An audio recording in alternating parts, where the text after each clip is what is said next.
What is going on, guys? So this is the next episode of how I moved down to Florida and managing my finances and doing so. This is something that now has kept my costs super low. So now I've been able to pay off my student loans very, very rapidly. Paid $6,000 last month towards it and got it paid off. So an incredible amount. That's the most I've ever paid in a month. I was averaging like $800 to $900 a month. Partly because of the lessons I learned in buying cars beforehand. I should have counted it up. I've actually owned about 7 to 8 cars, and I've been driving for about 10 years.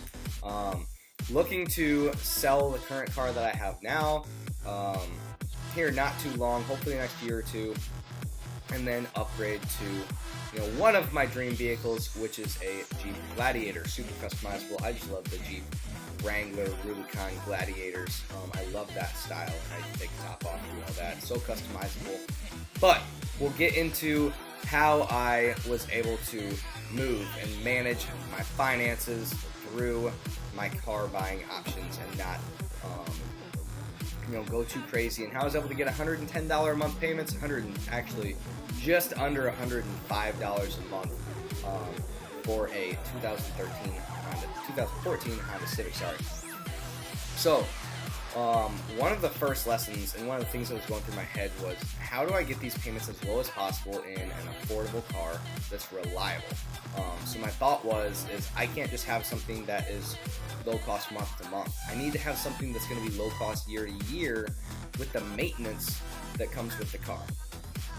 So when it comes to that, kind of 4 cars that I would really look at, not that these are the only cars that you should be thinking about, but a very reliable, low-cost car that has little maintenance needs. I chose to go with a Honda Civic. I like Honda Accords. I like Hyundai Elantras. I do prefer the Civics and the Accords over the Elantras. However, that would be another great option. Toyota Camry, Toyota Corolla as well. Don't buy brand new. Don't buy just a couple years old. I went with the 2014, and it was probably 2017, 2018 when I did it. But on the lot, it was a $13,000 car. I got it for, I think, $10,900.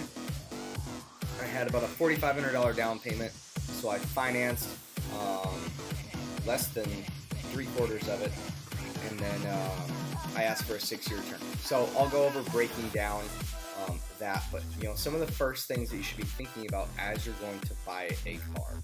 Like I said, just to reiterate on those 4 cars that I would really recommend is a Honda Civic, Honda Accord, Toyota Camry, Toyota Corolla is where I'd really be looking.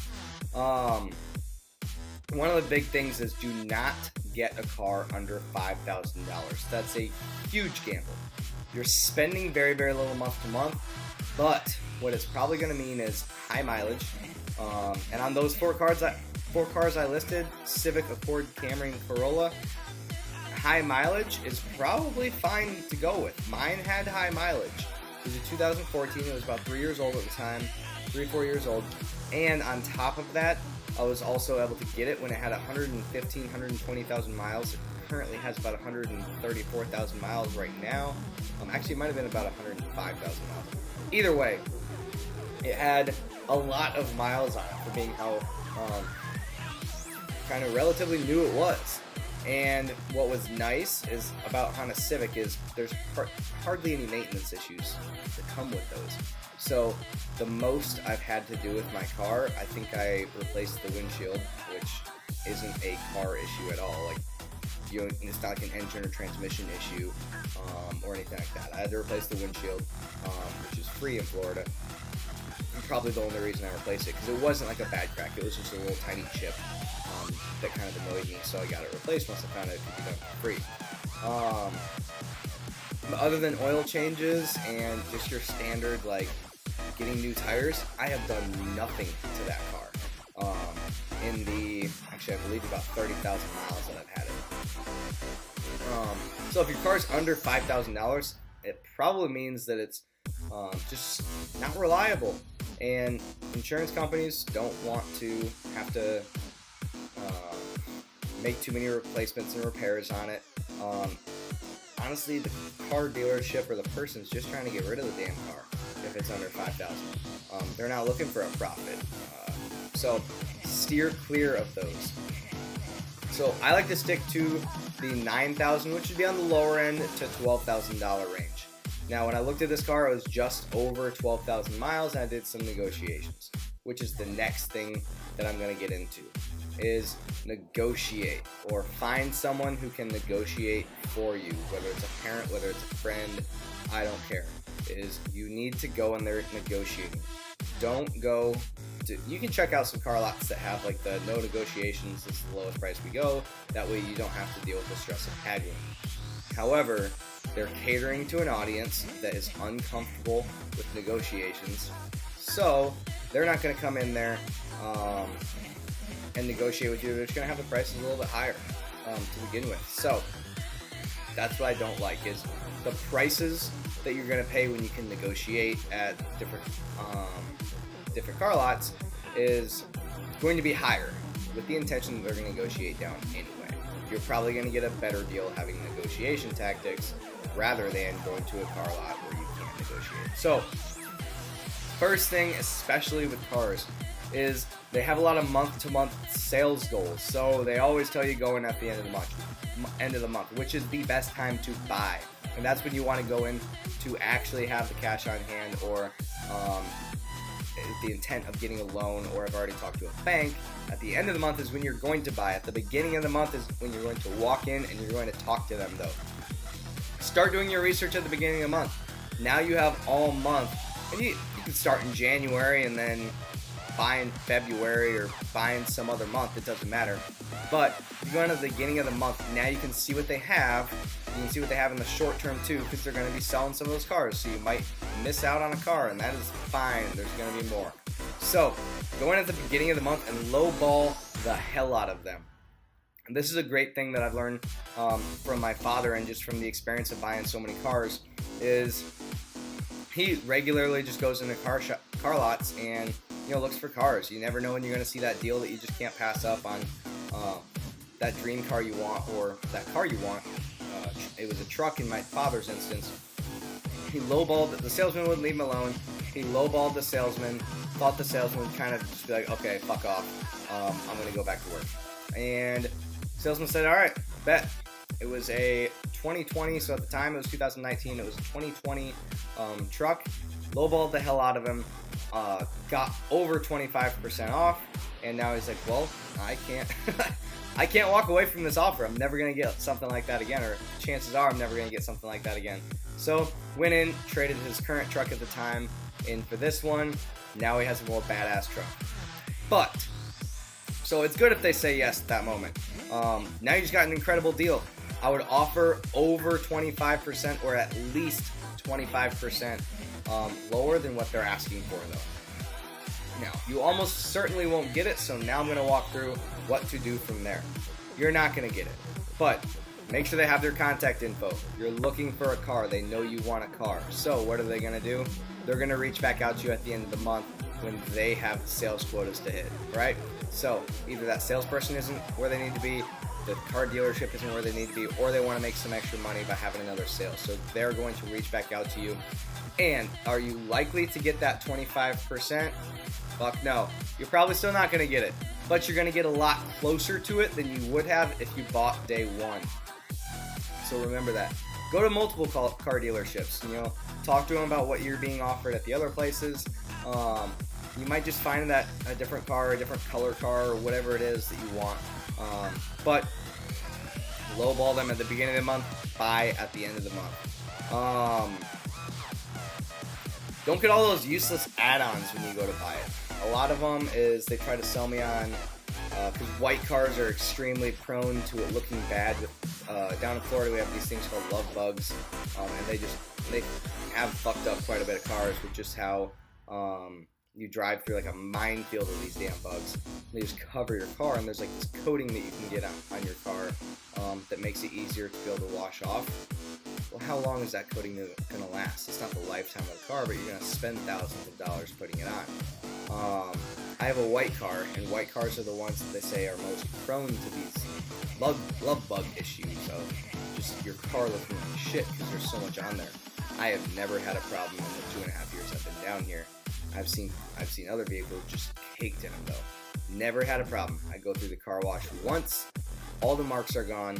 Now I go to self car wash too, and they're not the cheapest, but it's $12 to $15 per car wash. They've all come off every single time. So I didn't need to spend the extra money. There's stuff for the seats and stuff like that. So remember, this is not your dream car that you're buying. This is a $9,000 to $12,000 car. This is a car that's helping you to get you to point A to point B. And maybe if you were in circumstances like me, maybe doing Uber and Lyft at the time too. So I needed something relatively new within 10 years with all the safety features and everything that Uber and Lyft needed. And my 2014 Honda Civic got me just that in a very affordable price range. So don't get all those little add-ons. I don't like extending the warranties.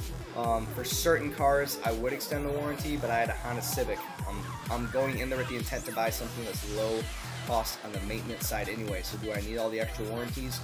No. I'm going to roll the dice, and more often than not, me rolling the dice is going to be a good bet for me. The next thing I did is they're going to put you at a standard 5-year loan, most likely, maybe a 4-year loan with financing through one of their banks. Check some other banks, especially your small banks in your area, your credit unions and things like that. Check with those, see if you can get better interest rate. If not, absolutely go with theirs. I went with theirs and got a great deal with the interest rate on mine. Probably it's like 3 to 4%. So got a great interest rate, but they offered 5-year loan. That put me with a $4,500 down payment on about an $11,000 car. That put me at what, $7,500 if my math isn't right. Let's see, 11. No, I had a $3,500 down payment. That's right, because I financed about $7,500. And then I asked, hey, can you do a 6-year loan instead? My payments were already going to be about $150 to $160, but the 6-year loan brought me down to $104 and some change. Now I'm paying $110 a month, so I'm paying a little bit more. Honestly, an extra $5 a month really isn't going to get too far. However, I had to pay student loans at the time. I had to move when I didn't have an income for at least 2 weeks, and then it was another 2-week overlap between the pay periods. So I wasn't going to see a paycheck in at minimum a month and a half. All commission-based job, so I knew I was going to be hurting in the beginning anyway. So I needed low-ass payments. And that's exactly what I got. So get that 6-year term. That's really going to help you out. And yes, what a lot of people are going to tell you is don't do that, because why? You're going to pay a lot more in interest. You're paying smaller principal payments, so interest is going to rack up more. And you have another year of interest to pay because now you're financing 6 years instead of 5.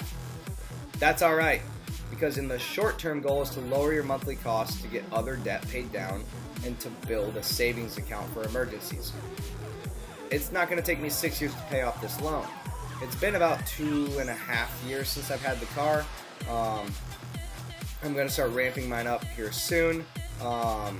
Because I got my student loan paid off, but that was my plan, is have a low monthly cost, get my student loans paid off so I don't have that debt accruing interest, because that was just a larger lump sum payment per month. That was $408 a month and some change that I had to pay. So I wanted all my other income to be lower, to lower my debt to income so I could afford to live not in my parents' house.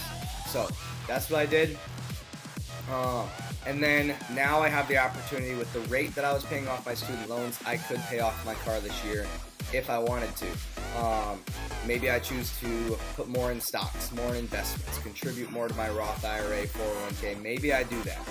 But now I have the opportunity to do so because I got the student loans paid off, because my car payments were low. Now, I will end up paying my car off before the 5-year mark anyway. So at first I was paying more in interest, and then long term, I'm going to have it paid off early. Because I did that, now I'm going to be able to pay less overall in interest anyway than the person who financed it for 5 years and took 5 years to pay it off. I never want to go into any car buying option with the intent of making the minimum payment per month and lasting it all that time. What kind of life is that to always owe debt? That's bad debt on your car, right? You because your car is not going to give you a return on your investment. We're not buying a one-of-one Bugatti or a one-of-one Lamborghini. We're buying a fucking Honda Civic or Accord or Camry or Corolla or some other reliable car. I also wanted one with good gas mileage, so the gas wasn't even going to be a lot for me. I averaged 28 to 31 miles a gallon town and highway, so I drive pretty conservatively. That saves me a lot of money. So some of this stuff is fairly non-traditional with what a lot of them are going to tell you. They're going to tell you just straight up, go in at the end of the month. Well, now that gives me no time to negotiate. We don't have to buy this damn car right away.